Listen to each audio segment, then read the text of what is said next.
День Святого Валентина или День всех влюбленных. Данный праздник год от года получает свою более активную форму проявления среди молодежи и в Гагаузии. В этот прекрасный день звучат чистые и светлые пожелания в адрес всех людей, чтобы любовь дарила всем добро и самые искренние человеческие отношения. Если учесть, что сегодня 13 февраля, завтра наступит 14 февраля, и мы все знаем, что это День всех влюбленных, то есть праздник Святого Валентина. В этот день все признаются друг другу в своих чувствах, дарят друг другу подарки, делают приятное любимым.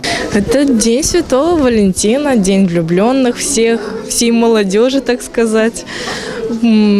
Очень даже интересный, забавный.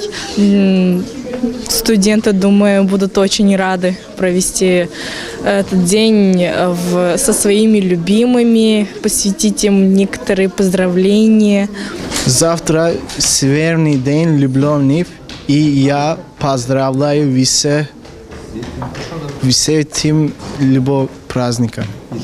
И желаю любовь, большой любовь.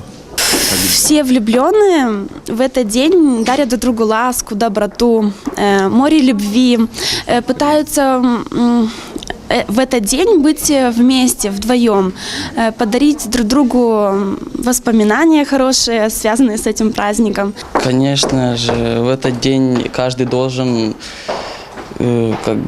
раскрыть свои чувства своим любимым, признаться им в своей любви, сказать им то, что не говорил еще, может быть, и ни разу не говорил им об этом, чтобы они любили друг друга, и с этим днем они чтобы переступили какой-то шаг и были более сплоченности и шли вместе в дальнейший путь.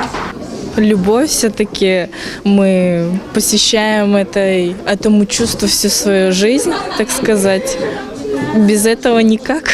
Этот день стал всемирным, наверное, потому что с каждым годом все мало у нас любви, мало тепла, и наш мир нуждается в большой заботе, любви и тепле, потому что любовь победит зло, любовь победит войну, любовь победит и всегда побеждала. Я желаю всем, независимо от возраста, потому что мы знаем, что любви все возрасты покорны. Я всем желаю любви и мира. Символом этого любимого молодежного праздника являются самодельные сердечки, сделанные из ткани или бумаги, которые любезно преподносят друг другу два влюбленных сердца.